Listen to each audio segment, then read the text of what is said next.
When hot water heaters die, they tend to fail spectacularly. You hear the horror stories about them leaking in the middle of the night or worse, during a vacation. It's a nasty surprise to discover it's been quietly dumping hundreds of gallons of water on your floor. There are two maintenance tasks to add years to your hot water heater. They're fairly easy for you to do yourself, but also pretty inexpensive to have a professional do. If you have a home warranty, you should know that the warranty doesn't help you at all. Those warranties don't cover maintenance, they only help after a failure. The first maintenance is flushing the hot water heater once a year.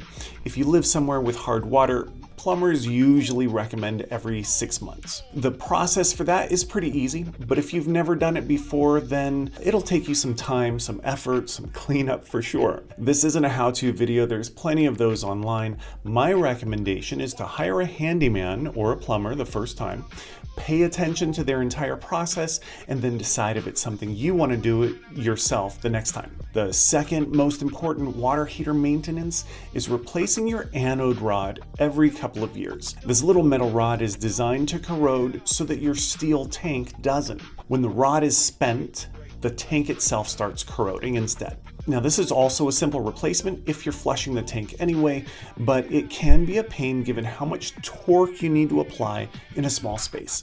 The part itself is $30 or so, and you need a 1 1/16 socket and probably a breaker bar. If you haven't already, hit that thumbs up and subscribe so I can share more insider secrets. I mean, it's crazy to me how super important the anode rod is, but no one tells you point blank that it's the easiest way to keep your water heater from corroding. Now, I love my house, but I hate maintenance, and so instead of replacing the rod every couple of years, I have a Coro Protect power anode rod. It does the same job of preventing corrosion of the steel tank, but it doesn't corrode itself. These are $150, but as far as I know, it never has to be replaced, and that way you can never forget about it. The installation is exactly as easy, except that you plug it into a power outlet once it's screwed in. Skipping the maintenance and just handling the repairs when something breaks, it's a lot like waiting for your car to break down before changing the oil. If you don't remember the last time you flushed the water heater and replaced the anode rod, stop the video,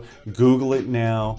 I use a plumber that will do both for $150. It's just not worth forgetting or procrastinating. One more thing, there are these little leak detectors that make an insanely loud noise when they get wet. You put them under your sink or next to the hot water heater.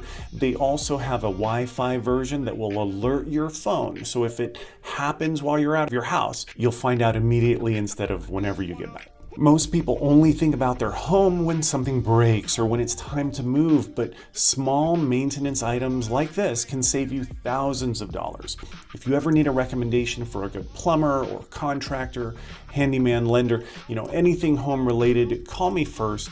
Even if it has nothing to do with buying or selling, I'm always happy to point you to someone good. And when it's time to make a move yourself, anywhere in the country, I'll help you find the right professional there too.